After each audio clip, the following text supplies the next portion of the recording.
ialah suatu wadah tempat pertemuan antara pemilik dana atau funder dengan calon konsumen atau consumer, yang bertemu baik secara langsung maupun melalui perantara atau broker, atas transaksi permintaan maupun penawaran terhadap sejumlah dana atau surat-surat berharga jangka pendek yang umumnya di bawah 270 hari.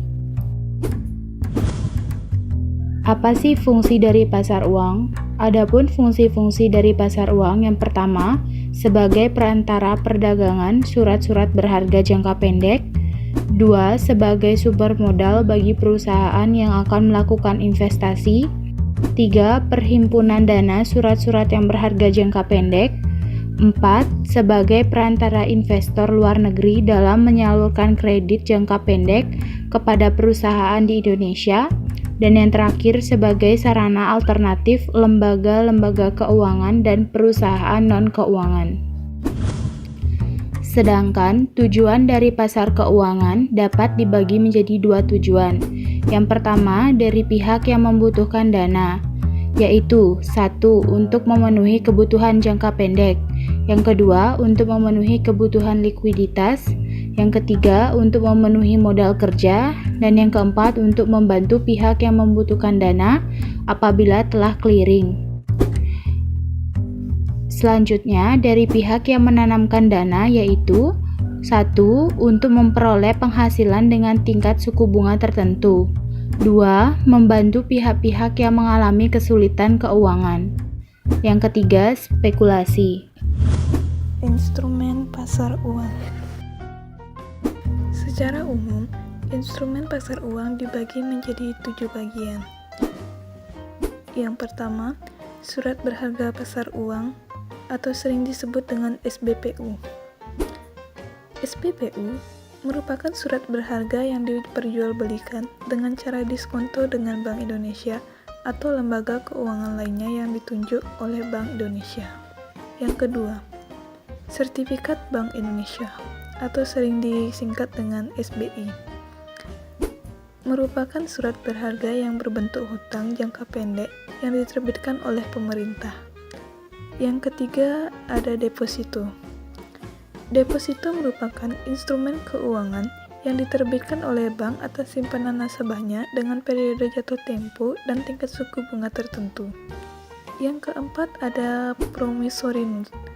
Merupakan surat pernyataan kesanggupan membayar atas transaksi hutang piutang jangka pendek antara kreditur dengan debitur. Yang kelima, ada treasury bills. Merupakan surat hutang yang diterbitkan pemerintah di mana jangka waktunya di bawah 1 tahun. Yang keenam, ada bank acceptance, adalah salah satu instrumen pasar uang yang digunakan pada kegiatan ekspor atau impor barang atau digunakan untuk transaksi valuta asing. Yang ketujuh, ada call money. Merupakan instrumen yang digunakan untuk kegiatan transaksi pinjam-meminjam sejumlah dana antar bank untuk periode jangka pendek. Pengertian valuta asing.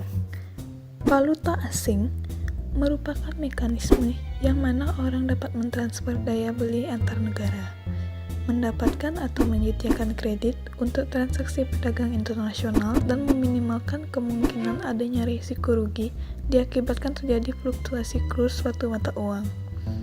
Sedangkan pasar uang valuta asing merupakan jenis perdagangan mata uang suatu negara dengan mata uang negara lainnya yang ada keterlibatan pasar uang di seluruh dunia dan berlangsung selama 24 jam dengan terus berkesinambungan.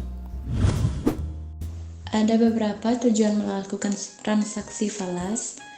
Yang pertama, untuk transaksi pembayaran. Yang kedua, mempertahankan daya beli. Yang ketiga, pengiriman uang ke luar negeri. Yang keempat, mencari keuntungan. Yang kelima, pemagaran risiko. Dan yang terakhir, kemudahan berbelanja. Jenis-jenis transaksi falas. Yang pertama, ada falas fisik, yaitu uang kartal asing yang sah sebagai alat pembayaran. Yang kedua, falas non-fisik. Falas dalam bentuk uang giral, yaitu berupa tagihan yang dapat digunakan sewaktu-waktu sebagai alat pembayaran, dikeluarkan oleh bank atau lembaga lainnya yang sejenis. Dari sumber lainnya, terdapat 5 transaksi jenis falas. Yang pertama, transaksi spot tunai. Yang kedua, transaksi spot transfer. Yang ketiga, transaksi forward. Yang keempat, transaksi swap. Yang kelima, transaksi option. Margin trading merupakan kegiatan pembelian falas secara terus-menerus dalam suatu pasar, misalnya di New York, untuk kemudian dijual kembali dengan segera di pasar lain, dengan harga yang lebih tinggi misalnya di Paris. Dari sistem penjualan berlangsung secara spot atau tunai. Secara umum, margin trading yang dilakukan oleh bank haruslah memenuhi persyaratan sebagai berikut. 1. Dilaksanakan berdasarkan kebijakan direksi bank dan dengan kontrak yang sudah disetujui sebelumnya. 2. Dilakukan atas dasar tersedianya margin deposit yang ada. 3. Ditetapkan setinggi-tingginya 10% dari modal bank untuk kepentingan bank. 4. Harus dicantumkan ke dalam laporan mingguan dan juga laporan bulanan. Interaksi antara pasar falas dan pasar uang. Pemilihan dana dalam pasar uang selalu berkaitan dengan pasar uang. Artinya, jika kita hendak menginvestasikan uang kita dalam pasar uang muka, maka kita akan selalu mempertimbangkan kegiatan yang terjadi di falas. Demikian pula sebaliknya. Hal ini dilakukan untuk menentukan investasi mana yang paling menguntungkan di pasar uang atau falas. Interaksi antara pasar uang dan falas ini menjadi lebih penting apabila jumlah dana yang ada dalam jumlah besar atau kondisi ekonomi pada saat yang kurang baik.